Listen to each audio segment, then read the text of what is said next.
I was alive, General. Somehow, miraculously, I was alive. Some twist of fate, some hand of destiny, but I was alive. Strange as this new world was, I knew Toll must have come this way, and it was my task to find him. And it happened like this.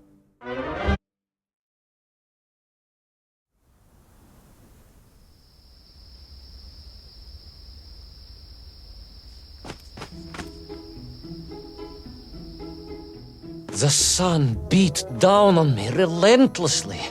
The heat was unbearable. I was exhausted. Yet I could not stop. I had to go on. For 7 weeks I trudged across the desert. On the second day... Please, comrade, if we may. I think we can skip the details, unless you consider them to be particularly relevant to the location of Little Orpheus. Of course, General. We will simply omit the tale of the singing chasm, the oasis of mirrors, the sightings of Toll's Myenk aloft on their pterodactyls carrying parts of my crashed rocket drill over the horizon to Lemuria. Wait! The what? Singing chasm? Not that bit, the rocket drill. Oh yes, General, the rocket drill. But what did Toll want with it? And why Lemuria? Lemuria? Lemuria, General. I am not familiar with this Lemuria, comrade. Well, that is because it does not exist, General. Or at least, so I thought.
Those strange crystals seem to exert an extraordinary hold over the stone blocks and arches.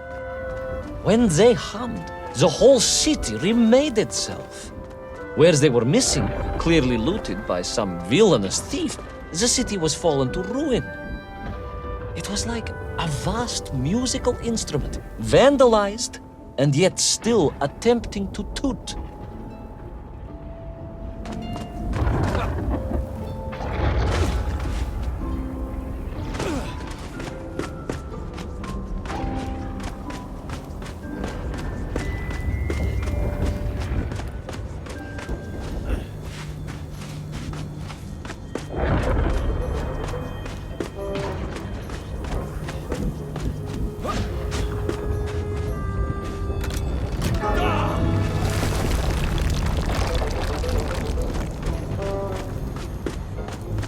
How poetic. I'm sure our engineers would be fascinated and baffled in equal measure. If the whole department hadn't been arrested for sedition last week, I would happily convey it to their skeptical ears. Sedition, General? How poetic. I'm sure our engineers would be fascinated and baffled in equal measure. If the whole department hadn't been arrested for sedition last week, I would happily convey it to their skeptical ears. Sedition, General? Really? It is unfortunate news indeed. I am joking, comrade.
Oh, yes. The Menk were here, all right.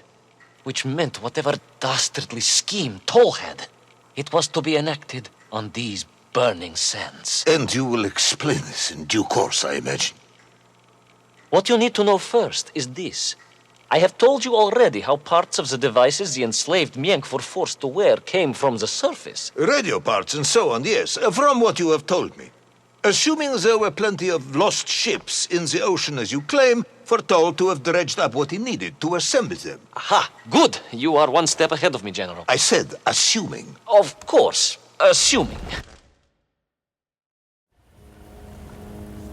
Now, as I gazed in awe at the buildings rising and falling around me, I realized that the other major component of those mind-controlling hellblocks was crystal. Toll had raided Lemuria for them. He knew the city. He knew the crystals could amplify vibrations and waves, and was using them to boost the signal of the radio parts to exert his control over the Nymph. Which meant...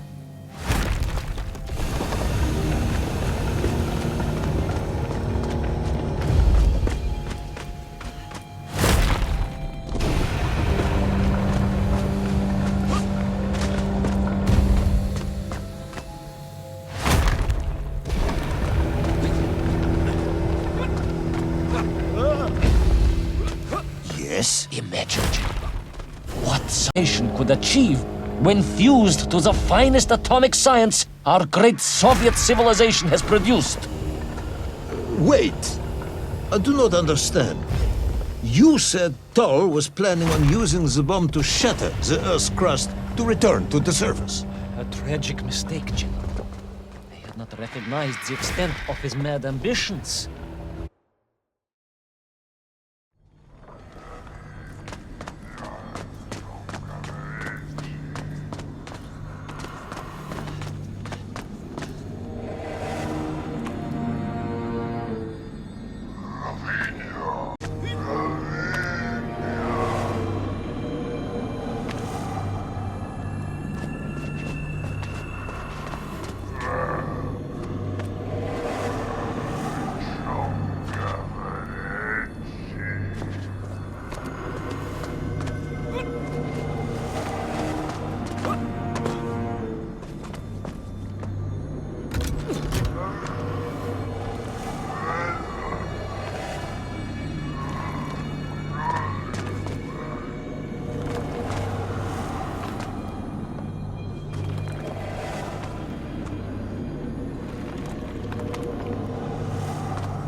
The vast pictograms told of a history of wonders.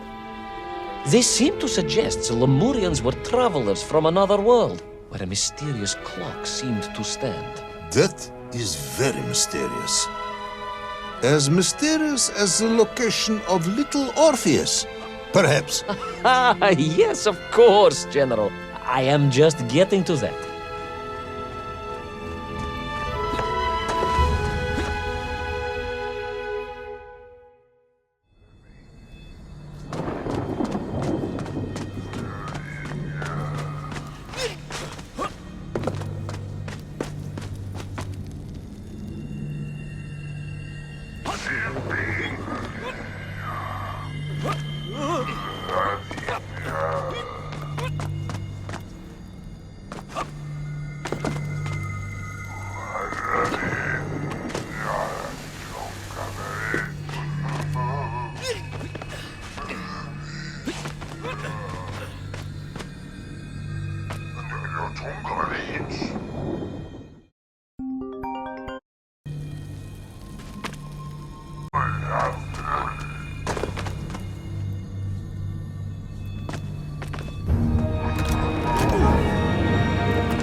As I bravely explored that ancient city, a question was gnawing at my mind.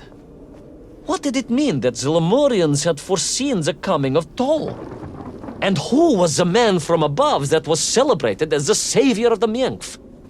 It was almost as if they could read the future in their crystals.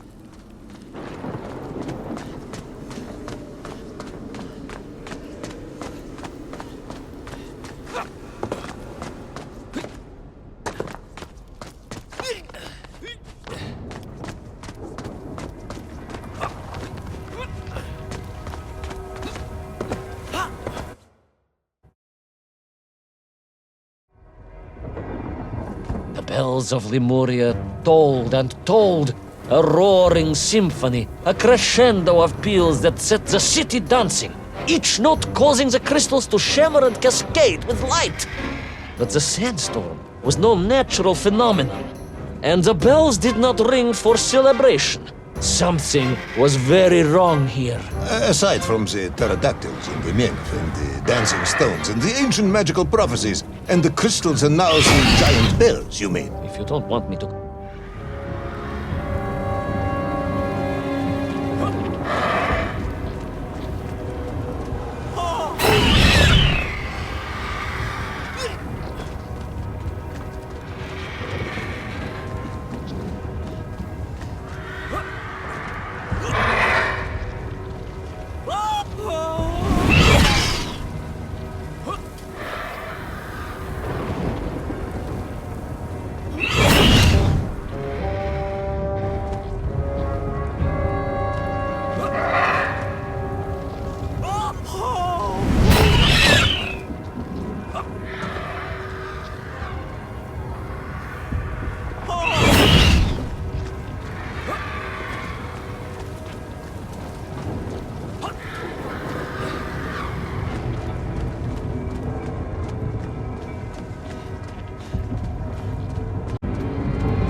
Through those magical structures, a righteous fire in my heart. I was like the Brinya Nikich, prepared to strike at the dragon who threatened my homeland. Your heroism is only surpassed by your modesty. On the contrary, General, I chose the Brinya carefully, like he... I raced through those magical structures, a righteous fire in my heart. I was like the Brinya Nikich, prepared to strike at the dragon who threatened my homeland. Your heroism is only surpassed by your modesty. On the contrary, General, I chose the Brinya carefully. Like him, I am a simple peasant. It was fate that chose me to descend to the Earth's core. It was General Komanin who chose you to descend to the Earth's core. But don't let that get in the way of your story. Oh, well then, award General Polkovnik Kamanin the highest medal in the world. He already has several of those. I cannot take credit for his wisdom in sending me.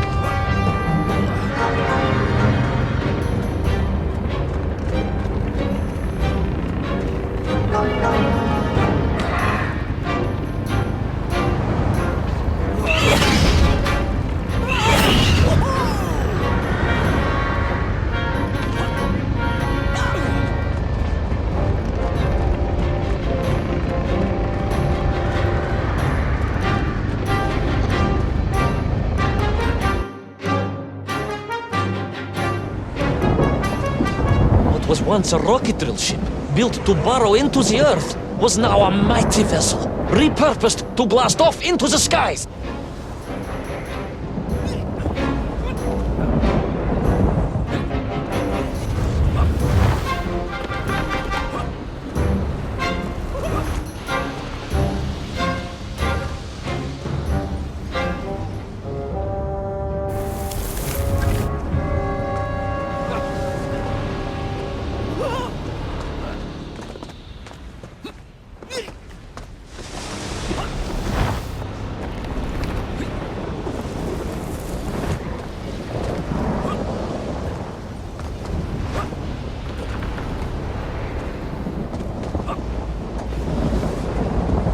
There was no doubt that Toll was headed for the strange world with its clock, although to what end I was yet to understand.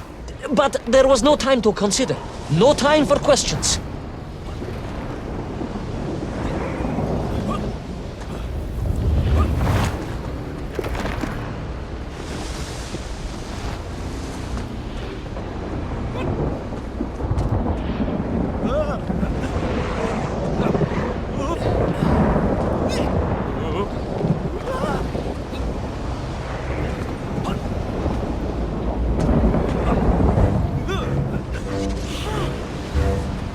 Was on the rocket. Little Orpheus was on the rocket. And wherever they were headed, I must head there too, to thwart his plans, recover my drill, and save the world!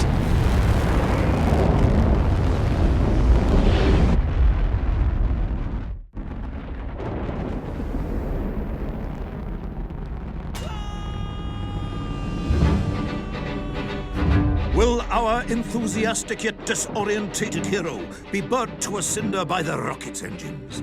Will he be smashed into the rock that surely must be beyond the Lemurian skies? Does Nikolai Petrovich Kamanin really need any more medals? What was the strange clock, and what could it all mean? All of these questions, and more, will be answered, if you're extremely lucky, in the next exciting episode of Little Orpheus!